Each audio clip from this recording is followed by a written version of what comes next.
하나님 우리를 향해서 실망하지 않으시다는 그 말씀이 되게 와닿네요. 이 찬양이. 하나님은 늘 여러분을 기대하시고 사랑한다는 것 잊지 않고 한 주간 승리하시기를 축복합니다. 오늘은 아그리빠 왕에게 전도하다라는 제목으로 하나님의 말씀 나누려고 합니다. 어떤 사건에 대해 보는 눈과 평가는 다 다릅니다. 제가 예전에 무한도전에서 되게 재밌는 그런 장면들을 봤고 또 기억에 남는 내용들이 있었는데 그 내용 중에 하나는 이 블라인드 테스트라고 해서 이제 어떤 객관적인 자료나 이런 것들을 하나도 주지 않고 그냥 눈을 가리고 테스트하는 것처럼 블라인드 테스트를 하는데 하나는 최고급 사양 고양이에서 나온 최고급 커피라고 이야기하고요. 하나는 이 카누 그냥 일반 믹스 커피로 하는 카누인데 둘 중에 어떤 게 진짜 사양 고양이로 만든 사양 고양이에서 나온 배설물로 나온 그 커피냐 이걸 찾는 내용이었어요. 그래서 최고급 커피를 찾는데 이제 서로 의견이 분분하죠. 첫 번째 커피가 이게 루아 커피다. 이게 진짜 이 깊이가 다르다. 두 번째 커피가 루아 커피다. 이 맛에 이 차이가 확실히 느껴진다. 막 이제 의견이 분분했어요. 그런데 나중에 보니까 둘 다 그냥 카누 커피였어요. 근데 그 카누 커피를 가지고 어떤 건 첫 번째 커피가 이 깊이가 다르다고. 그리고 또 어떤 사람은 두 번째 커피를 보고 이 고급스러움이 느껴진다고 그러는데 둘 다 카누 커피였던 거죠. 그래서 다 머쓱해하는 나중에 알려줬더니 머쓱해하는 그런 내용들을 봤던 기억이 있습니다. 사실 어떤 사람의 판단과 기준은요 누구에게 듣느냐에 따라서 그렇게 영향을 받을 때가 있고요. 또 우리가 블라인드 테스트라는 것을 통해서 오늘 말씀을 전에 살펴봤던 것처럼 우리의 생각이나 우리의 객관적인 우리의 가지고 있는 그 기준이 사실은 틀릴 때가 대단히 많다라는 것을 우리는 늘 기억하며 살아야 됩니다. 자, 오늘 말씀에서도요 그런 머쓱함을 경험하고 있는 베스도 총독이 나옵니다. 그리고 또 하나님의 지혜를 가지고 왕과 유대인들에게 복음을 전하는 또 사도 바울의 모습도 나오고요. 또 베스도와는 완전히 다른 판단을 했던 아그리빠 왕의 그런 말씀도 오늘은 등장합니다. 자, 먼저 24절에 보시면 바울의 변명을 듣고는 유대 총독으로 온 지 얼마 안 된 베스도가 사실은 그 얕은 지식과 문화를 가지고 바울을 질책하고 판단하는 장면이 나옵니다. 자, 우리 24절 말씀 함께 읽겠습니다. 24절 시작. 바울이 이같이 변명하며 베스도가 크게 소리내어 이르되 바울아 내가 미쳤도다. 내 많은 학문이 너를 미치게 한다 하니. 아멘. 자, 그 전에 바울이 뭐라고 이 베스도와 아그리빠 왕에게 변명했냐면 나는 유대 문화 속에서 율법을 따르고 살았지만 예수님을 만난 이후에 변화되었습니다. 그래서 환상 중에 만난 예수님이 회개에 합당한 일을 하라고 말씀하셨기에 내가 그 말씀을 전했고 구약에 예언된 그리스도가 고난받으시고 죽은 자 가운데 살아나셔서 이스라엘과 이방인들의 빛이 되신다는 사실을 알고 믿고 나는 그것을 전했을 뿐입니다 라고 변호했죠. 그리고 그 말을 들었던 베스도가 바울을 이렇게 평가합니다. 바울아 네가 미쳤도다. 그런데 베스도의 반응은요 로마의 문화권에 있는 사람이라면 사실은 당연한 반응입니다. 여러분 로마인이었던 그는 예수님의 부활을 인정할 수 없었습니다. 또 죽은 자와 대화했다는 것. 죽은 자는 누구예요? 예수님이잖아요. 예수님은 이미 죽었고 사실 그들의 역사 속에서 어떤 반란자로 기록되어서 십자가에 못 박혀 죽었던 사형수인데 그 사형수와 이야기하고 나서 어떤 비전을 받았다고 하고 사명을 받았다고 하니 사실은 바울의 그 말과 생각이 도저히 이해가 되지 않았을 겁니다. 더더욱이 우리가 그 전에 살펴봤던 것처럼 유대 종교 지도자들에게 뭔가 뒷돈을 받았잖아요. 우리가 그 말씀을 통해서 살펴봤던 것처럼 뒷돈을 받은 게 있으니 더욱이 그들의 편에서 유대인들의 편에서 바울을 평가했을 것입니다. 그러니 그가 했던 말에 대해서 미친놈이라고 몰아갔던 거죠. 그런데 또 말하는 걸 보면 정말 그냥 미친 사람은 아니에요. 미친 사람이 보통 미친 사람은 이렇게 맥락이 없어요. 그렇죠? 진짜 미친 사람은 맥락이 없거든요. 근데 이 사도 바울의 이야기를 들어보면 뭔가 맥락도 있고 논리적으로도 맞고 뭔가 이렇게 괜찮아. 그러니까 미쳤다고는 하는데 미쳤다는 그 근거가 뭐냐? 네가 너무 많이 배워서 너의 많은 학문이 너를 미치게 했구나라고 이야기하면서 사실은 사도 바울의 그 지혜로운 수사학적인 언어와 지혜로움을 은연중에 인정하기는 합니다. 그러자 바울은요, 바로 총독이었던 베스도의 의견에 반박하죠. 25절 말씀에 보면 내가 미친 것이 아닙니다 라고 말하고 나는 참되고, 이 참되다라는 단어는요 알레테이아라는 헬라어인데 진리라는 뜻입니다. 진리. 나는 진리를 말했고 온전한 소프로시네스라는 헬라어는 안전하고 건전한 마음이라는 뜻이에요. 그러니까 나는 당신이 말한 것처럼 정신이 나가서 미친 소리를 했던 게 아니라 나는 온전하고 건강한 정신을 가지고 하나님의 말씀을 나누는 것입니다 라고 반박했던 것입니다. 그런데 이 말이 바울에게 너 미쳤어 라고 얘기하니까 사도 바울이 화가 나서 어떻게 나한테 내 인격을 이렇게 모독할 수 있어? 라고 해서 그렇게 이야기했던 것이 아니에요. 바울은요 엄청난 고난과 엄청난 무시와 엄청난 폭행과 사실 우리가 말씀 사도행전에서 보면 그런 많은 것들을 당했지만 그는 온전히 참아냈습니다. 여러분 그런데 베스도가 말했던 네가 미쳤구나 라는 말에 발끈하겠어요? 아니요. 사도 바울이 이렇게 이야기하는 것은 자신은 미친 사람 취급당해도 괜찮아요. 그런데 하나님의 말씀이 예수님이 미친 소리로 인정되는 것이 싫었기 때문에 사도 바울은 지금 예수님에 대한 말씀과 자신이 만난 예수님의 실제를 부정할 수 없어서 베스도 총독에게 이렇게 담대하게 반박했던 것입니다. 그리고 26절 말씀도 베스도에게 다시 말하는 내용인데요. 사실은 아그리빠 왕이 공개적이고도 또 역사적이었던 이 예수님의 죽으심과 부활의 그 수많은 사건들을 아그리빠 왕은 다 알기 때문에 아그리빠 왕 당신은 내 말에 동의할 것입니다 라고 이야기하는 것이죠. 그리고 26절 말씀에 보면 이 일은 한쪽 구석에서 행한 것이 아니니이다 라고 되어 있어요. 이 일은 한쪽 구석에서 행한 일이 아닙니다. 그러니까 유대인 전체가 아는 내용 아닙니까? 그런데 아그리빠 왕이 모를 리가 없잖아요. 그러니까 이 공개적이고도 역사적인 사건은 당신이 아시니까 당신이 온전하게 판단하실 수 있을 줄 믿습니다 라는 정말 엄청난 짧은 말이지만 수사학적으로 이 아그리빠 왕을 존경하고 높이는 이런 이야기를 하고 있는 것입니다. 그리고 이어서 바로 정말 짧은 말인데 왕이 꼼짝 못하게 만들면서도 자기 의견에 동의할 수밖에 없는 그런 상황을 만들어 갑니다. 우리 27절 말씀 함께 읽겠습니다. 27절 시작. 아그리빠 왕이여 선지자를 믿으시나이까? 아멘. 자, 이 질문은요. 사실은 물어본 것도 아니고 안 물어본 것도 아니에요. 그죠? 믿으십니까? 믿으시는 줄로 아나이다. 자기가 묻고 자기가 답했잖아요. 밥 먹을래? 아니야, 먹지 마. 이거랑 똑같은 거예요. 자기가 얘기해놓고 답하는. 그런데 이 질문이요. 사실 아그리빠 왕을 정말 곤란하게 만들 수 있는 질문이었어요. 그래서 아그리빠 왕을 곤욕스럽게 할 수 있기 때문에 자기가 스스로 얘기하고 스스로 답까지 했던 거거든요. 자, 먼저 선지자를 믿으시나이까? 라고 말했는데 선지자를 믿는다고 하면 이제 사도 바울의 논리 안에 또 갇히게 되는 거예요. 사도 바울이 구약의 선지자들이 예언했던 메시아가 바로 예수 그리스도시다.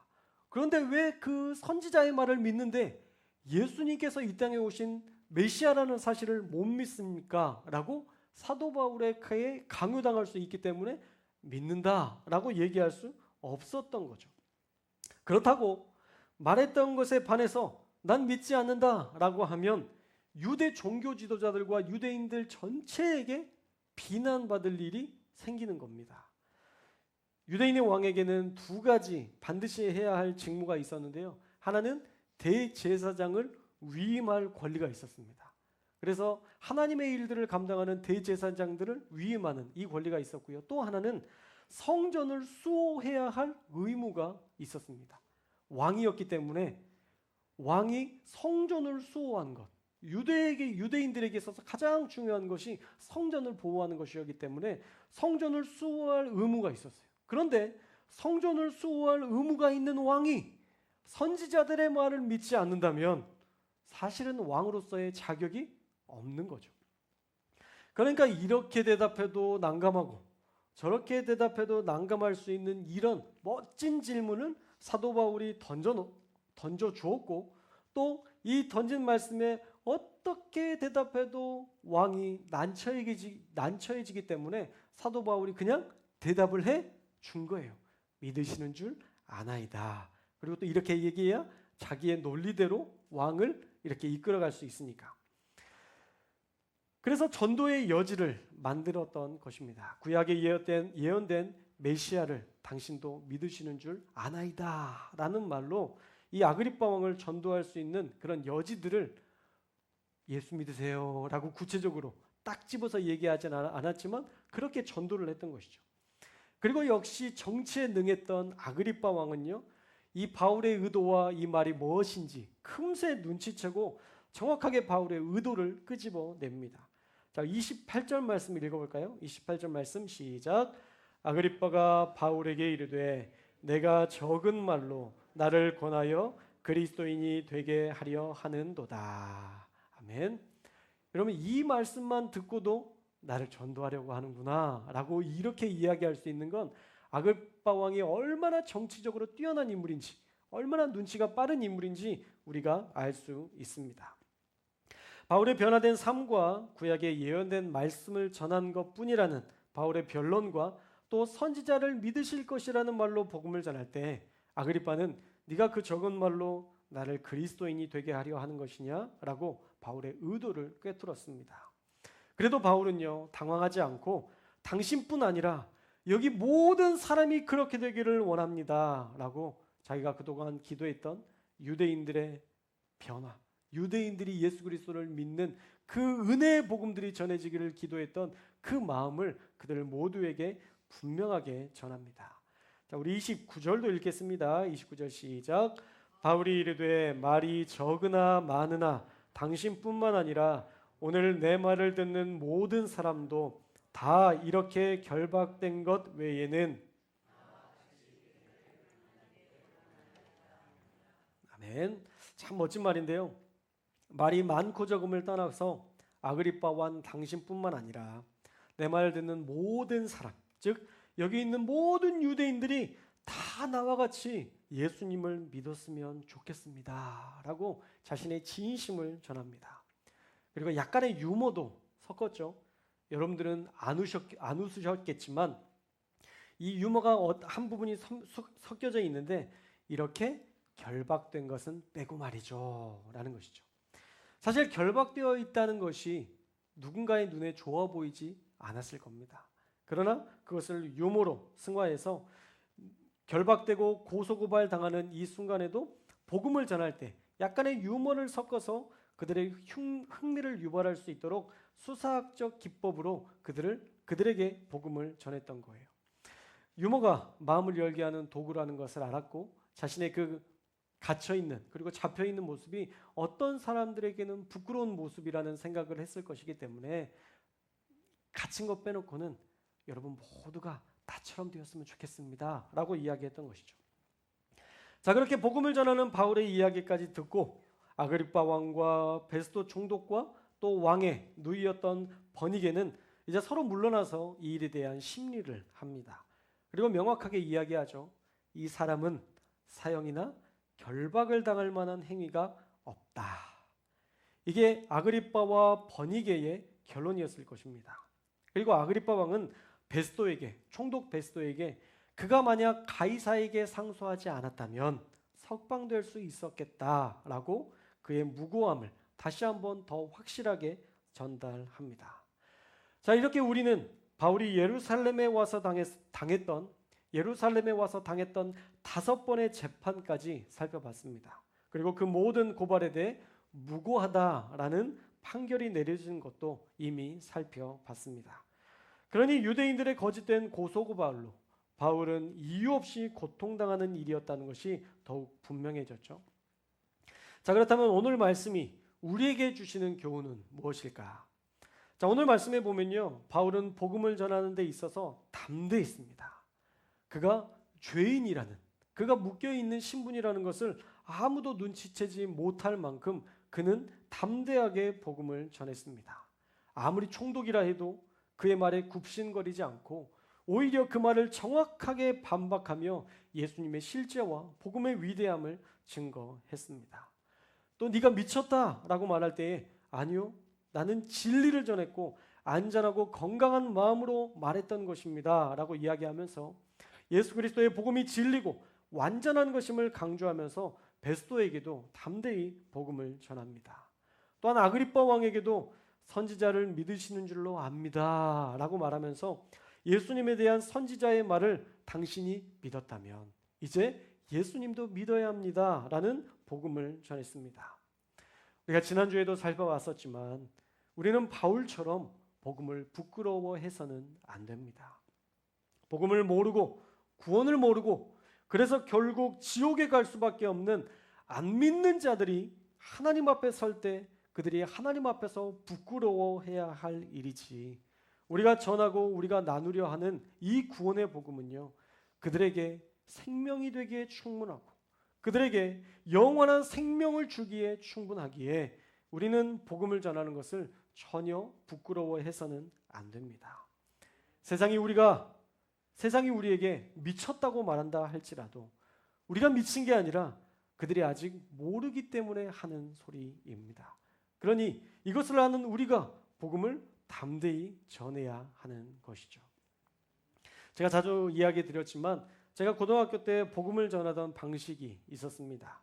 안 믿는 자들을 부끄럽게 만드는 그런 방식인데요.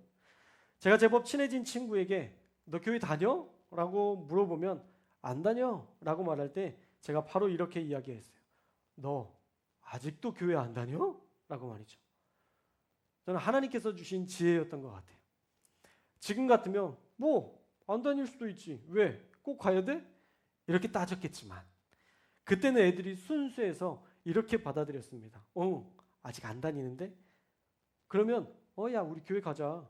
우리 교회에 형, 누나, 친구, 동생들도 되게 많아서 되게 재밌어. 그리고 우리 반에 10명 이상이 우리 교회 다녀. 같이 가자라고 전도했어요. 진짜 우리 반에 10명 이상이 교회를 다녔어요. 처음에는 5명이 다녔었는데요. 하나씩 전도해서 10명이 다녔고요. 나중에는 20명이 우리 교회에 다녔어요. 한 반에. 전도 축제에서 막 데리고 가고 막 떡볶이 사주고 막 그러면서 엄청 전도했던 기억이 있거든요. 되게 뻔뻔했죠. 그런데 저는요, 그때 제가 정말 뻔뻔했던 게 아니라 저는 그게 진짜 제 진심이었습니다. 왜 이 좋은 교회를 안 가? 아니, 만나면 좋은 이렇게 행복한 교회를 왜 안 다녀? 저는 이런 마음이 컸어요. 그래서 아직도 교회 안 다녀? 라는 말이 자연스럽게 나왔고 그게 전도에 힘을 불어넣어주는 하나님의 지혜였던 것 같습니다. 사실 우리 교회도 정말 좋은 교회죠. 할렐루야. 물론 하드웨어가 좋아서 막 엄청 화려하거나 주일학교 시스템이 완벽하게 갖춰진 그런 교회는 아니지만 점점 좋아지고 있고요. 앞으로도 더 완벽한 교회로 나아갈 가능성이 높은 교회인 줄로 믿습니다. 원로 목사님과 담임 목사님이 공존하는 교회가 많지 않아요. 주변의 교회 이야기들을 들어보면 정말 많지 않아요. 그런데 우리 교회는 우리 원로 목사님께서 담임 목사님을 늘 사랑과 존경으로 대해주고 계십니다. 또한 담임 목사님은요, 원로 목사님의 이 나이 들어가심을 보면서 가슴 아파하며 사랑으로 함께하는 교회가 바로 우리 성도 교회입니다. 새 가족이 오면요, 어떻게 돌봐줘야 할지 마치 막 애를 낳아서 키우는 엄마처럼 조심스럽게 새 가족들을 대하는 모습을 보면 그 모습이 사실 얼마나 귀한지 모릅니다. 어제는 우리가 대청소한다고 와서 함께 도와달라고 여러분들에게 문자도 하고 광고도 드렸었는데 청소하시겠다고 80세 넘는 어르신들께서 3분 넘게 오셔서 손을 돕겠다고 오시는 그 믿음의 본이 너무 귀했고요. 식사하기 싫어서 오후 예배를 없애는 교회가 태반인데 코로나 해제 이후부터 바로 식사를 시작해서 열심히 봉사하는 교회가 우리 교회입니다. 아마 우리 교회뿐일 거예요. 젊은 집사님들도 무엇인지 부탁하면 다 잘 들어주려고 애쓰는 교회가 우리 교회고, 예배 때 정말 말씀 잘 듣고 반응하는, 한 분도 눈을 감고 있는 분이 없어요. 모두가 말씀을 듣고 예배 정말 잘 드리는 교회가 우리 교회입니다. 그러니 이렇게 좋은 예수님과 이렇게 좋은 교회를 여러분들도 전해야죠. 그리고 안 믿는 그들도 이제 정말 잘 믿어서 구원받는 축복을 누려야죠. 여러분, 얼마나 큰 행복을 우리가 누리고 있습니까? 감기 때문에 아파도 기도할 수 있고 하나님이 들어주실 거니까. 암이나 큰 질병에 걸려도 하나님 앞에 기도하고, 하나님은 우리의 인생과 우리의 모든 것들을 주관하시는 능력의 하나님이시니까. 우울증에 걸려도 하나님이 나를 치료하실 것은 믿음으로 기도하니까 하나님이 낫게 하시는 그런 역사들, 여러분 우리 교회 가운데 그런 기적적인 역사들을 계속 보고 있잖아요. 여러분 얼마나 큰 축복입니까? 여러분들은 이미 큰 축복을 누리고 있는 줄로 믿습니다. 그런데 이 좋은 걸 나만 누리고 끝나요? 안 되죠. 여러분 마트에 20% 세일한다고 그러면 그거 알리느라고 막 다 전화하잖아요. 야 김씨, 배추가 7,000원이었는데 4,000원으로 떨어졌어. 이거 꼭 월드마트 가서 사. 저는 월드마트에서 돈 받은 게 없습니다. 그냥 예화로 얘기 드리는 거예요. 여러분 배추 하나 싸게 팔아도 우리가 그거 전하려고 일부러 전화하잖아요. 그런데 우리가 전하는 이 복음은 생명을 살리는 일이에요. 지옥에서 천국으로 그의 인생에 완전한 변화를 주는 엄청난 선물입니다. 그러니 마땅히 복음을 전해야 하는 것이죠. 할렐루야. 여러분 이 복음 전해야 합니다. 여러분 주변에 사람들에게도 제가 전했던 복음 한번 써보십시오. 아직도 교회 안 다녀? 라는 이야기들을 하면서 우리 교회에 초청해 보십시오. 그래서 그들이 하나님을 믿는 이 위대한 축복을 누리게 해줘야 할 줄로 믿습니다. 바울의 진심, 결박된 것 외에는 여러분 모두가 나처럼 예수님께 사로잡혀 구원의 감격을 누리며 살기를 원한다는 이 고백처럼 우리가 누리는 이 축복을 정말 여러분들이 귀한 것으로 여기며 우리도 세상에 나가 복음을 전해야 할 줄로 믿습니다. 여러분 우리가 믿는 이 믿음은요, 취미 활동이 아니에요. 우리가 전하는 복음도 선택사항이 아닙니다. 우리는 반드시 복음을 전해야 하고 그것이 이 땅에서 우리를 부르신 목적이라는 것을 알고 바울처럼 때를 얻든지 못 얻든지 하물며 아그리빠 왕에게도 복음을 전했던 그 모습을 기억하며 우리도 낮은 자나 높은 자나 가난한 자나 부자나 마음이 상한 자나 또 담대한 자나 깡패나 왕 대통령이나 누구라도 우리가 만나는 모든 사람들에게 복음을 전하는 저와 여러분들이 되었으면 좋겠습니다. 그것이 우리 그리스도인들에게 주신 유일한 사명이요, 마지막 날에 하나님께서 우리에게 물어보실 유일한 열매이기 때문입니다. 기도하겠습니다. 사랑의 하나님,